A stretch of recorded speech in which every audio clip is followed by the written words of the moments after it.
Welcome. I'm Cheryl Mitchell, the president of Treleven, which is a retreat and learning center on a sheep farm here in Addison County. But we're really interested in issues of social justice and the people in our communities who make a huge difference. So it's my pleasure and thrill today to be talking with Breena Holmes, who's been a pediatrician in our community for a long time, an educator in our schools, and now is the policy person as the director of maternal child health for the state of Vermont's Department of Health. So Breena, welcome.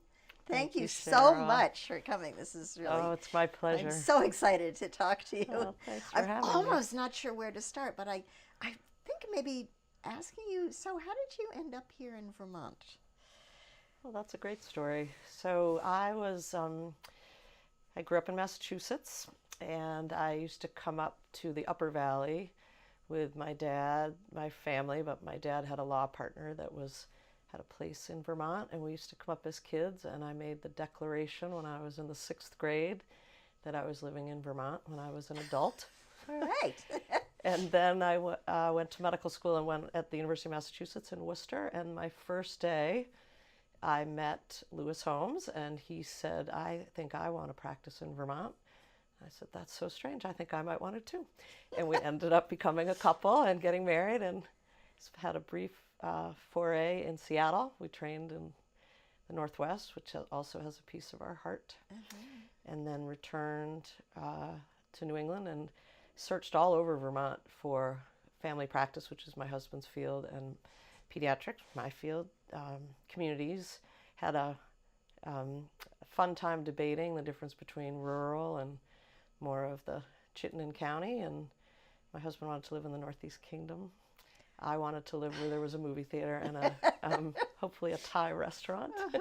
And it's not the Northeast Kingdom, nope. right? And as luck had it, there was a part-time, I was pregnant with our first child, and there was part-time work at Middlebury Pediatric and Adolescent Medicine.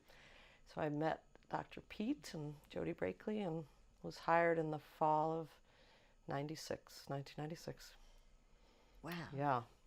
And you've been in Middlebury ever since? Yes, well, we were hired, and then Sam was born in January of 97, our oldest, and so we finished up 1 year in Massachusetts. I was a chief resident back at the University of Massachusetts Medical Center, and then moved up here in August of 97 and started practice that day.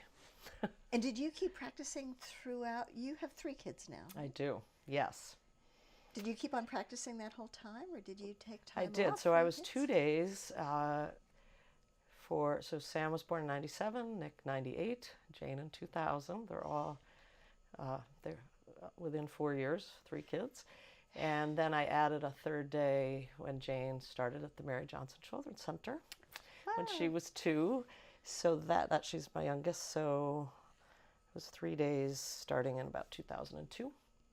And then I picked up speed a little bit that's when I took over the pediatric department at Porter, which was growing. We used to only have 4 or 5 docs, and we grew to 6 or 7, and started to spread my professional wings a little bit more after the kids were launched, or at least partially launched. Yeah. So I sort of got to know you in the context of the work that you were doing with Paula Duncan, my friend, because we were working together at the time, and just wonder if you could talk about that relationship. So absolutely. So I picked pediatrics as a field because I was torn between OBGYN and pediatrics, and I felt that the sweet spot would be in adolescent medicine. So I had sort of known ever since I was young that I wanted to do something to impact the experience of being young female on the earth, especially teenage girls. I thought there was a kind of a missing connection generationally for women as they were coming along, for sort of feeling they mattered, and that there were generations above them that really cared and wanted to nurture their adolescent development. So I carved out a bit of my practice was primarily adolescents, and as I started to do that work, I had the great fortune of we hosted the Vermont Child Health Improvement Program, which is a group of really incredible academic pediatricians up at the University of Vermont who came together with the health department, the American Academy of Pediatrics, the Medicaid agency, and wondered together if they formed a partnership if we could improve outcomes for kids. It was 1999, and the first project of that group was to try to improve the quality of adolescent health care. So we in Middlebury were known, because of Jody Brakely's leadership, we were known for taking a special interest in adolescent health. So they came down. I remember we were in the house Dr. Pete owned for the first meeting on College Street, and then shortly after that we had moved to one of the trailers behind Porter Hospital. And I remember Paula Duncan coming in. I know you and I share a deep affection for our beloved Paula Duncan. So she had on a purple dress and a long flowy scarf and incredible mane of gray hair, and she came in and said, "Does anybody want a sandwich?" And practicing physicians are so hungry, and we were, double booked and racing through the noon hour, and she was down the hall with a sandwich. So I popped in. I actually knew her from an earlier experience, which was also a great gift to me. When I was in Seattle, I had an opportunity to do an exploration month in some area that was going to be of interest to me in my career. So I called the Vermont Department of Health from Seattle because I was interested in moving back to I should have told you I went to college in the Upper Valley at Dartmouth, so I carried that. I felt the Vermont piece of me grow during that time, and so I called the health department. They put me in touch with Paula. This was back before I had children, and she said, "Why don't you come to Vermont for a month and work with me," having never met me. So I flew Having home. never met you. We got we had a friend who had a condominium in Quechee, which at the time I thought was near Burlington. That's because in Seattle, you drive 3 hours to go see Mount Rainier just for the day, so the distances were a little lost to me. So we commuted. My husband actually came too and did a fun project with the health department where he called physicians and asked them about their experience practicing medicine in Vermont, which was neat. And I got in the car with Paula, and we traveled the state to OBGYN practices because we were trying to build up some excitement around a program at the time called Healthy Baby, Kids and Families, which was really about women in their pregnancies having access to nurse home visiting in 1995. So when Paula came to our practice in 1999, I reconnected with her and then really had her mentorship until she died 2 years ago. Wow. And you took another sort of career turn. You trained as a physician. You were board certified as a pediatrician, and then decided you could make more difference in the schools. Can you talk about that? Yes, I had, I was raised by educators. My dad was a judge, but he often taught in the law schools, and my mom was an English teacher. And I had a growing sense there was something going on in the education system that would align with this sort of career passion about young people, youth, and the connection with people, making sure they knew that they mattered to their community. So I had, this story has been told many times, but I had this in the back of my head, but it didn't come to the forward decision-making place until I was at the exhibition halftime basketball during a high school basketball game in 2007. One of my sons was playing. He was in the 3rd grade, and they just popped out to do a quick exhibition game. And I looked around the gym at the high school here in Middlebury, and I realized that all these patients I had known 10 or 12 years, I really thought I had this deep connection with because of the way I practiced and what Paula had taught me about how to talk to young people. And I realized from watching them in their natural environment, I wasn't having the connection or the impact that I really wanted. So I asked Paula what to do about it, and she said, "Well, get a license to teach health education and go work there." So I met with Bill Lawson, our principal, and he thought it was a great idea, which is, the fun part about lives and careers is they're just people all along that open small, medium, or large doors for you. And this school thought it was a great idea. They wondered if how I would get a license without having gone to any kind of teacher prep. Mm-hmm. So I went through a extremely rigorous process called peer review, where I had to convince a panel of health educators at Norwich University that I had the skills to teach health in the classroom. And somewhat humbling, I had the knowledge base as a physician, but I really didn't have classroom management skills, so it was fun to work on that skill, make the case. And so at 2008, I quit my practice. I started by trying to do both, as you often do, and then the first week in my practice, in the classroom, I felt an affinity for I thought, this is exactly where I'm supposed to be. And part of it was health is a required course for graduation in our public high school, and a lot of kids are having trouble fitting it in. So the classroom ranged from freshmen to seniors, and because I really wanted everyone to have the experience and graduate, I allowed 32 kids in my first class. Wow, your first time teaching. Yeah. So, but I have to, this is my chance to give a big shout out to my beloved Cindy Atkins, who's a chemistry professor, our teacher at Middlebury Union High School, and she was handed to me as my teacher mentor, and I met with her every afternoon because I was seeking desperately skills in keeping 32 kids moving forward with all the skills and content that we were hoping to impart. It was also an 80-minute, because it's a block grant, a block schedule. So I had great fun. I love that job so much. It catapulted me a little bit toward the health department because of our school health work in public health. There's a wonderful history of the way the health department works with school nurses, and then also some of the broader wellness curriculum of a high school, middle school. So I started to do that, was intending to teach forever. And then Paula, again, said that the maternal and child health director job is open.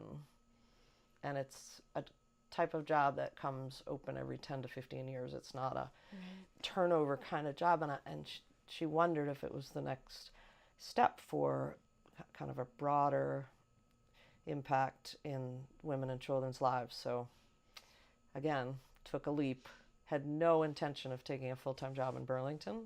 I live in Middlebury. I've lived here 22 years. We had love it here, and had no intention of moving. So I put my hat in the ring, figuring it would be a process or some part of just a exploration, and then talking through what it means to do maternal and child health. I realized it was awesome. I was offered the job, took it, and I'm coming up on my 10th year. Wow, Breena, that's wonderful. And I never heard this story about you going through peer review. I do a lot of work with early childhood folks who that's the way they. It's actually pretty rigorous, pretty important though. Great pathway because it wasn't going to make sense. I wasn't going to be able to go back and layer in all that coursework. But in 2008 when I was applying, we took my mom, who was turning 70 at the time, to Paris, and I worked on my binder in Paris, which my family likes to remind me how out of place that activity was. But it's paid off, and it's great. It was a great decision. And it was nice to hear about the value of you having a mentor. So I wasn't even realizing it was 10 years.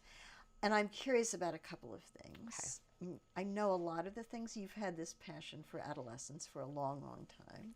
But in your work with maternal child health, it seems to me that you've also been carrying the flagship for really supporting women during their pregnancies. And yes. I'm wondering if you'll talk to us about that. Well, what's so wonderful about pediatrics and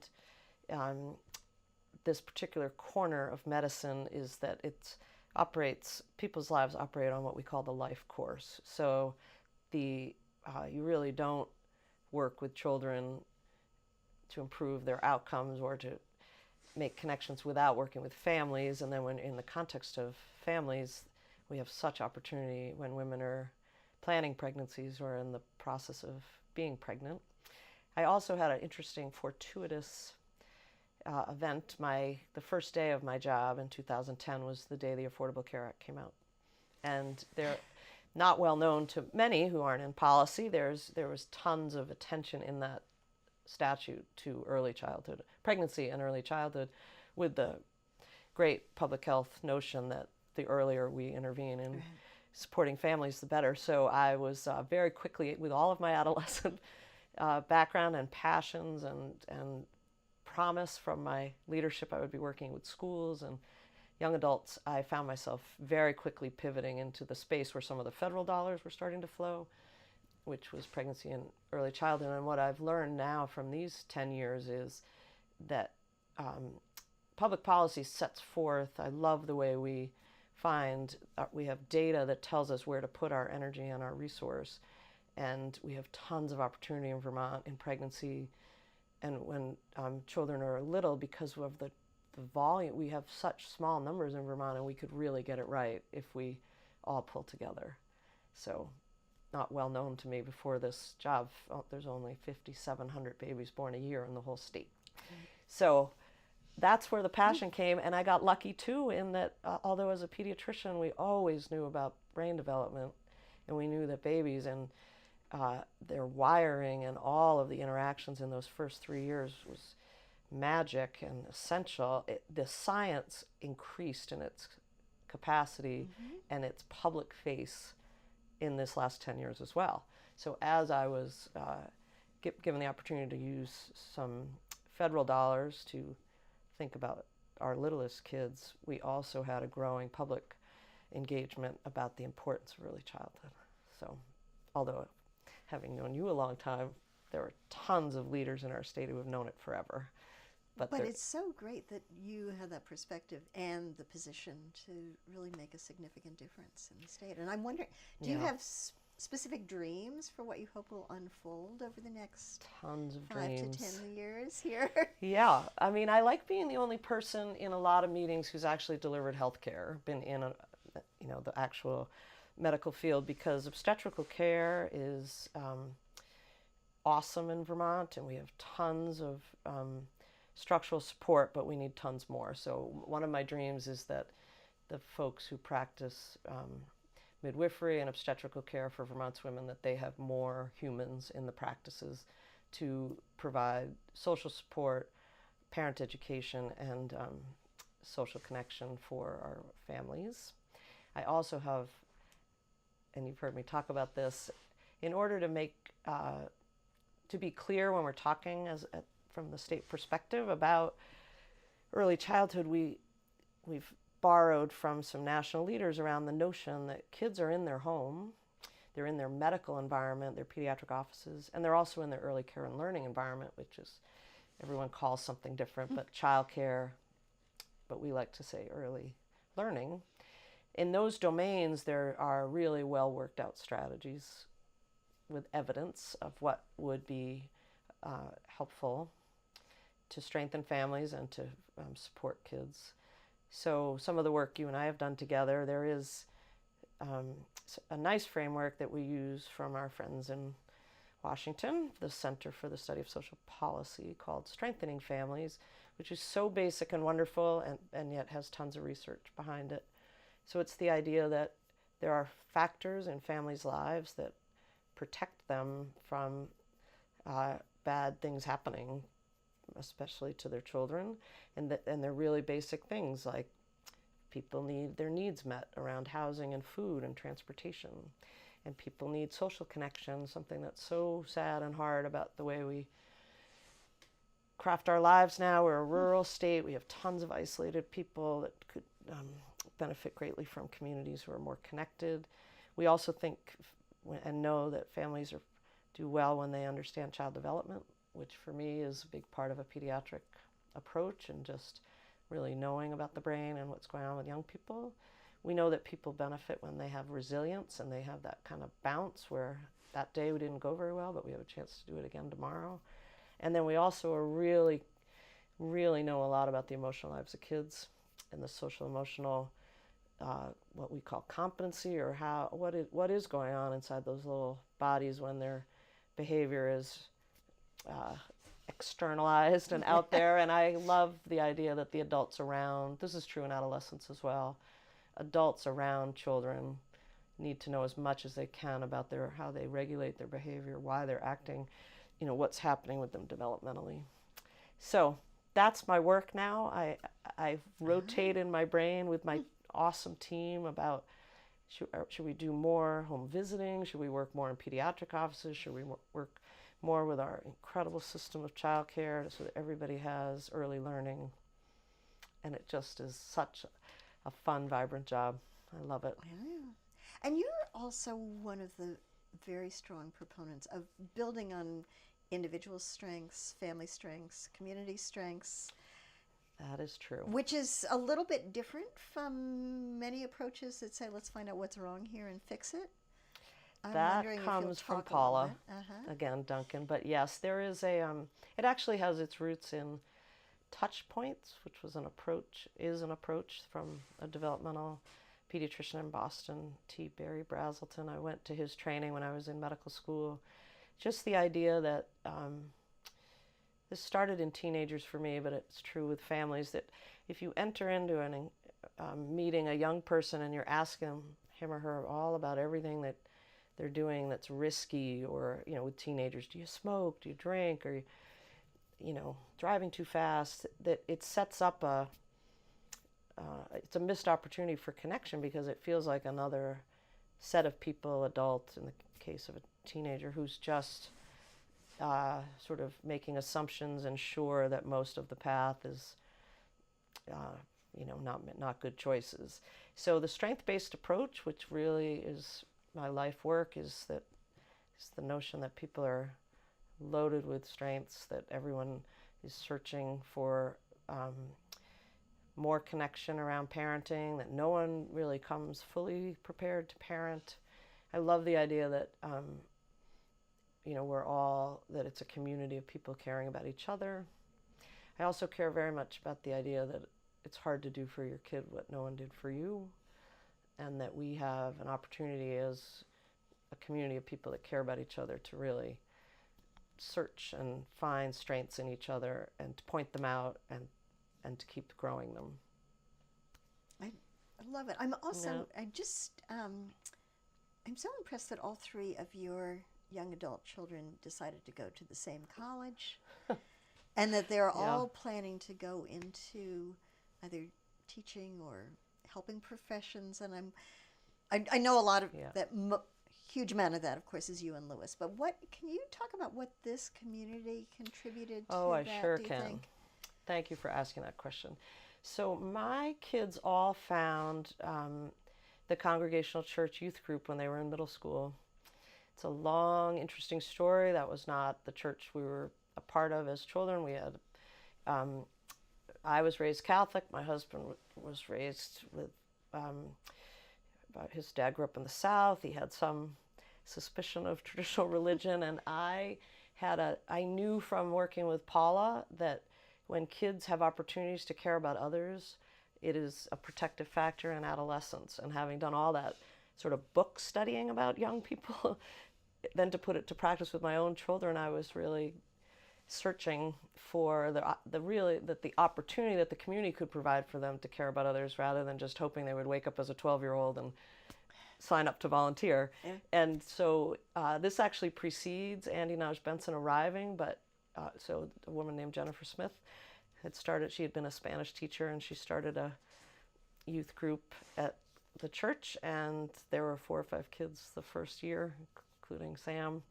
And then when Andy arrived, he had that experience in his work in Connecticut, and he grew that youth group into something that it really was a cornerstone, and my kids all talk about it as the reason that it was sort of solidified outside of their home. Mm-hmm. They knew in their house that we had a deep belief that in service in the way we raised them, but then they found it in these communities. And then they also got really lucky with coaches. If they weren't all athletes, but Sam happened to be on that high school football team that won 2 state championships in a row, and the coaches at the Middlebury Union High School football team remain my heroes for the development of Sam. So, and they know it.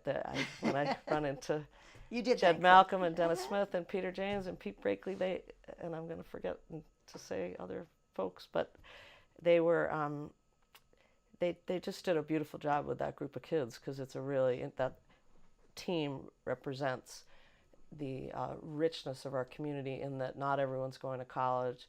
Many kids have skills that are more applicable in farming, that relate more to the agricultural part of our county.